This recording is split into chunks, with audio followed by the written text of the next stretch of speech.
আমরা ভারতীয় জনতা পার্টির পক্ষ থেকে পরিষ্কার দাবি করছি, উপযুক্ত দোষীকে বের করে তদন্তের আওতায় এনে তাকে যথাযথ শাস্তি দিতে হবে এবং যাতে ভবিষ্যতে এই ধরনের ঘটনা না ঘটে প্রশাসনকে সেদিকেও নজর রাখতে হবে। উনি মিউনিসিপ্যালিটির সুপারভাইজারের কাজ করেন, উনি এত বড় সাহস পায় কোথায়? নিশ্চয়ই এর পিছনে আরও বড় মাথা কেউ জড়িত আছে, না থাকলে এত বড় সাহস পায় না এত বড় স্ক্যাম করার। ইমিডিয়েট এই সমস্ত দুষ্কৃতীদের গ্রেফতার করা উচিত এবং আইনানুগ ব্যবস্থা নেওয়া উচিত। এটা তো আইনের ব্যাপার, আইনের মতন চলবে। এটা তদন্ত হোক, তদন্ত হলে বোঝা যাবে, তদন্তর পরে যেটা আইন সিদ্ধান্ত নেবে সেটা সিদ্ধান্ত হবে। टीचर की नौकरी देने के नाम पर 2 लाख रुपए की ठगी का मामला। रंजीत दास पर सिलीगुड़ी खालपड़ा टाउन आउटपोस्ट थाना में लिखित शिकायत दर्ज। आपको बता दें कि प्राइमरी टीचर की नौकरी देने के नाम पर जलपाईगुड़ी जिले के माल नगर पालिका अंतर्गत 11 नंबर वार्ड निवासी रंजीत दास ने सिलीगुड़ी 9 नंबर वार्ड निवासी संतोष कुमार गुप्ता से नौकरी लगवाने के नाम पर 2 लाख रुपए लिए थे, जिसमें 1 लाख रुपए कैश और 1 लाख रुपए RTGS के माध्यम से लिए हैं। ये खबर पहली बार सामने आई जब उनके रिश्तेदार ने 14 नवंबर को डुअर्स दर्पण के सामने आकर उनके ऊपर आरोप लगाए और सारा वाक्य हमें सुनाया, जिसके उपरांत हमने अपने दर्शकों को इस घटना से अवगत भी करवाया था। लेकिन बीते कल इस पूरे धोखाधड़ी की घटना में खालपड़ा टाउन आउटपोस्ट थाना में लिखित शिकायत की गई। लिखित शिकायत के अनुसार रंजीत दास ने शिवजी प्रसाद से 2 लाख रुपए टीचर की नौकरी लगवाने के नाम पर लिए थे, जिसके बाद उनको एक फेक अपॉइंटमेंट लेटर भी दिया गया, जिसमें principal secretary government of West Bengal primary education का स्टाम्प और विश्व बंगला का फर्जी लोगो भी मौजूद है।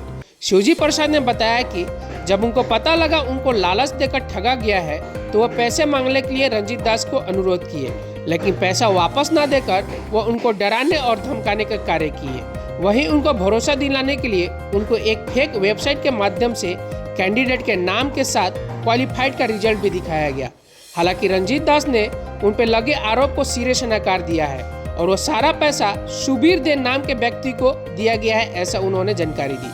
इस घटना से पूरे क्षेत्र में हलचल मच गई है। इस लिखित शिकायत के बाद माल टाउन के विभिन्न राजनीतिक दलों के वरिष्ठ नेताओं ने इस तरह की घटना पर जांच होने की मांग की है। वहीं बताया कि ये सिर्फ एक व्यक्ति का कार्य नहीं हो सकता है, उसमें और भी लोगों की हिस्सेदारी हो सकती है। देश में ऐसे गिरोह की खबरें आए दिन आती रहती है, जो लोग को नौकरी का लालच देकर पैसा ऐंठते हैं। ऐसे में पूरे रैकेट का पर्दाफाश होना चाहिए। वहीं रंजीत दास पर FIR होने के बाद TMC पार्टी को घेरे में लेते हुए बीजेपी और CPM के वरिष्ठ नेता ने नवीन शाह और राजा दत्ता ने बयान दिया। TMC माल टाउन सभापति अमित दे, बीजेपी माल टाउन सभापति Naveen Shah, CPIM party area committee संपादक राजा दत्ता ने क्या कहा इस घटना के बारे में, सुनिए डुअर्स दर्पण के पूरी रिपोर्ट में। किस लिए आए थे आप लोग? आए थे अपना संतोष कुमार गुप्ता नौकरी के लिए पैसा दिया हुआ था रंजीत दास को माल बाजार। तो हम लोग को बहुत धमकाया डराया, लेकिन बोला कि पैसा नहीं देंगे, आपको जो कुछ करना है कीजिए। तो हम लोग न्यू माल में गया अजी साहब के पास में, तो बोले कि न्यू माल की माल बाजार, अरे माल बाजार। तो उन्होंने डायरी नहीं लिया वहाँ पर, बोले कि आप वहाँ पैसा दिए हैं, आप वहाँ पर जाइए थाना में आप FIR कीजिए। इसलिए यहाँ पर हम लोग FIR कर रहे हैं। अच्छा, अभी FIR कर दिए? हाँ, कर दिए। किसके नाम पे किया? रंजीत दास के ऊपर। रंजीत दास कहाँ रहता है वो? अच्छा, कितना रुपए लिया था आपसे? 2 लाख रुपया। 2 लाख रुपए। कितना दिन पहले? 1 साल हो गया, तो 1 साल से ऊपर होने जा रहा है। ओके, आपका नाम क्या है? शिवजी प्रसाद। शिवजी प्रसाद। आप इतना दिन समय क्यों लिए ये FIR करने में? ये बोलता है कि आज देंगे कल देंगे, करते करते टाइम निकलते जाता है, देता नहीं है, इसीलिए FIR किया। अच्छा, आपका उम्र कितना होगा? 78-75 तो सही है हमारा उम्र है। आपका बेटा का नौकरी के लिए पैसा दिए हाँ, थे? नौकरी के लिए दिया था। आपका बेटा का नाम? संतोष कुमार गुप्ता। रंजीत दास ने बोला था कि भाई हमारा रुपया का इंटरेस्ट लग रहा है 5,000 रुपया महीना, 45 रुपये लग रहा है, 55-60 रुपये इंटरेस्ट हो गया है, तुम पैसा हमारा दे दो। और तुम ध्यान नहीं देता, हम देंगे देंगे देंगे करते करते 1 साल तुमने गुजार दिया, तो लेकर गुजार दिया तुम। ये बहुत तकलीफ होता होगा पैसा का घर में लेके? मेरे बहुत तकलीफ हो रहा है कि मैंने हम समझते हैं क्या होता है, उसे बच्चे बोलते हम थक गया, और खाली वो झूठ बोलता है, वो सही बात नहीं बोलता है वो। দাদা মালবাজারে একজন 11 নম্বরের ওয়ার্ডের ব্যক্তি রঞ্জিত দাসের নামের উপরে প্রাইমারি টিচার নিয়োগের জন্য 2 লাখ টাকা নেওয়ার জন্য ওনার উপরে এফআইআর হয়েছে, সেই বিষয় নিয়ে আপনি কি বলবেন? দেখুন, পরিষ্কার কথা যদি বলি, 2011 সালে যদি তৃণমূল সরকার পশ্চিমবাংলায় না আসতো তাহলে আমরা জানতেও পারতাম না দুর্নীতির শিকড় কিভাবে ছড়ায়, কিভাবে হয়। আপনাদের চ্যানেলের মাধ্যমেই প্রথম আমরা খবরটা দেখি এবং আজকে শুনতে পারলাম যে তার নামে হচ্ছে এফআইআর হয়েছে। ঘটনা হচ্ছে, যে শহরে পৌরসভার বিরুদ্ধে 120 কোটির অভিযোগ ওঠে সেখানে একজন ওয়ার্ডের সুপারভাইজার এটা করবে, এটাই তো স্বাভাবিক, এটাই তো তৃণমূল। আমরা তো এটারই দাবি করে আসছি যে দুর্নীতিমুক্ত মাল পৌরসভা গঠন করতে হবে, দুর্নীতিমুক্ত পশ্চিমবাংলা করতে হবে। তৃণমূলের কাছ থেকে এর থেকে বেশি কিছু আশা করার নেই। আমরা ভারতীয় জনতা পার্টির পক্ষ থেকে পরিষ্কার দাবি করছি, উপযুক্ত দোষীকে বের করে তদন্তের আওতায় এনে তাকে হচ্ছে যথাযথ শাস্তি দিতে হবে এবং যাতে ভবিষ্যতে এই ধরনের ঘটনা না ঘটে প্রশাসনকে সেদিকেও নজর রাখতে হবে। আমরা যে দেখলাম কি যে জাল অ্যাপয়েন্টমেন্ট লেটারটা দেওয়া হয়েছে ক্যান্ডিডেটকে, ওই জাল অ্যাপয়েন্টমেন্ট লেটারে principal secretary government of West Bengal primary education ডিপার্টমেন্টের লোগো আছে, তার সাথে বিশ্ব বাংলার লোগো আছে। সেই কি আপনার মনে হচ্ছে কি কোনো বড় হাত না থাকলে উনি এই কাজটা করতে পারবেন?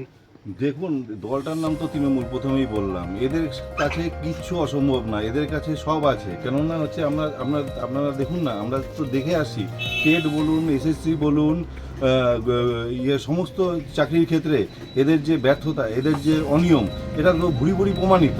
সুতরাং এদের কাছে পয়সা দিলে পরে এদের কাছ থেকে হচ্ছে এদের যে কাগজ পাবে না এরকম কোনো ইয়ে নেই। বড় মাথার হাত না থাকলে এই ঘটনা ঘটতে পারে না।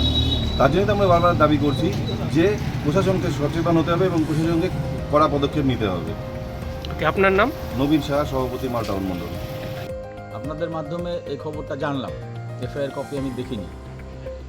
গোটা পশ্চিমবাংলায় 2011 সালের পর থেকে শিক্ষাকে নিয়ে একটা নৈরাজ্য চলছে। বহু শিক্ষিত বেকাররা চাকরি পাচ্ছে না, আবার এদিকে অবৈধ সমস্ত কারখানা খুলে ফেলছে চাকরি দেওয়ার জন্য। এই জিনিস চলতে পারে না। বেকার যুবক যুবতীদের সঙ্গে প্রতারণা হচ্ছে। এই সমস্ত প্রতারকদের গুরুতর শাস্তি হওয়া দরকার। আর এই সরকারটা তো চলছেই এই সমস্ত ওই যারা হচ্ছে দুর্নীতিগ্রস্ত। কারণ আপনি দেখবেন যে শিক্ষা দপ্তর জেলে, শিক্ষামন্ত্রী দীর্ঘদিন থেকে জেলে আছে, খাদ্য দপ্তর জেলে। সমস্ত এই চাকরি দেওয়ার নাম করে এই বিভিন্ন মানুষের থেকে টাকা তোলা, এই টাকা তুলে এরা হচ্ছে আত্মসাৎ করছে এবং যাদের কিছু ছিল না তারা কোটি কোটি টাকার মালিক হচ্ছে। কোথার থেকে হচ্ছে পুলিশ প্রশাসন জানে না। শিক্ষা দপ্তর এই মুহূর্তেই ওনার বিরুদ্ধে স্টেপ নেওয়া উচিত এবং পুলিশ প্রশাসন ওনার বিরুদ্ধে সমস্ত রকম যত রকম কানুনি কারবাই আছে এটা করা উচিত। এই জিনিস বন্ধ হওয়া দরকার। পশ্চিমবাংলায় যেটা শুরু হয়েছে ওই বাংলার থেকে, এখন সেটা আমাদের মালবাজারও ঢুকে গেছে। এটা আমরা জানতে পারলাম আপনাদের মাধ্যমে। তো এই জিনিস তো চলতে পারে না। উনি হচ্ছে মিউনিসিপ্যালিটির সুপারভাইজারের কাজ করেন, উনি এত বড় সাহস পায় কোথায়? নিশ্চয়ই এর পিছনে আরও বড় মাথা কেউ জড়িত আছে, না থাকলে এত বড় সাহস পায় না এত বড় স্ক্যাম করার। ইমিডিয়েট এই সমস্ত দুষ্কৃতীদের গ্রেফতার করা উচিত এবং আইনানুগ ব্যবস্থা নেওয়া উচিত। এসব বন্ধ হওয়া দরকার। এই সরকার একটা চোরদের সরকার হয়ে গেছে। এর সমস্ত এই দুর্নীতিগ্রস্ত লোকদের দ্বারা এই সরকার পরিচালিত হচ্ছে। আপনার কি মনে হচ্ছে এই কাজের পিছনে ওনার আর সাথে মালের ব্যক্তি হতে পারেন নাকি বাইরের লোকের ব্যক্তি হতে পারেন? এটা তো তদন্ত সাপেক্ষ বিষয়। কারণ হচ্ছে মালের লোক জড়িত না জলপাইগুড়ি জেলার লোক জড়িত, নিশ্চয়ই তো একার কাজ না। এটা একার কাজ হতে পারে না। নিশ্চয়ই একটা গ্রুপ আছে, একটা বিরাট একটা র্যাকেট আছে। এই র্যাকেটকে একে শুধু গ্রেফতার না, টোটাল র্যাকেটকে গ্রেফতার করতে হবে। তবে আমরা আশঙ্কা প্রকাশ করছি যে কতখানি কি হবে। মানুষ এখন বুঝে গেছে, সিবিআই বলুন, ইডি বলুন, আর পুলিশ বলুন বা এসআইটি বলুন, কোনো কিছু হয় না। কিন্তু মানুষ হচ্ছে প্রতারিত হচ্ছে এই সরকার দ্বারা। এই সরকারের যারা প্রধান যে দল, সেই দলের যারা কর্মী, তাদের দ্বারা প্রতারিত হচ্ছে। কি নাম আপনার? আমার নাম রাজা দত্ত, আমি সিপিএম পার্টি এরিয়া কমিটির সম্পাদক। এটা তো আইনের ব্যাপার, আইনের মতন চলবে। আর এটা তদন্ত হোক, তদন্ত হলে বোঝা যাবে। তদন্তর পরে যেটা আইন সিদ্ধান্ত নেবে সেটা সিদ্ধান্ত হবে। ওই অ্যাপয়েন্টমেন্ট লেটার যে দেখা গেল কি ওই appointment letter principal secretary primary education ডিপার্টমেন্টের একটা আছে, আপনার কি মনে হয় এখানে উনি কারো সাপোর্টে ছাড়া এটা করতে পারেন? দেখেন এখানে মালবাজার একটা ছোটো শহর, যদি এটা তো তদন্ত সাপেক্ষে, যেহেতু কমপ্লেন হয়েছে, কমপ্লেনটা আগে লঞ্চ হয়েছে, এখন তদন্ত হোক। যদি সত্যি হয় তাহলে আইনের মতন চলবে। এখন কে করছে কি এটা তো ইনভেস্টিগেশন অফিসার আমরা না, আমরা তো বলতে পারবো না। আমরা শুনলাম, আপনাদের মাধ্যমে শুনলাম, এখন সেটা শুনলাম যে কমপ্লেন হয়েছে, কমপ্লেনটা যদি সত্যি হয়ে থাকে তদন্ত হবে। Thank you.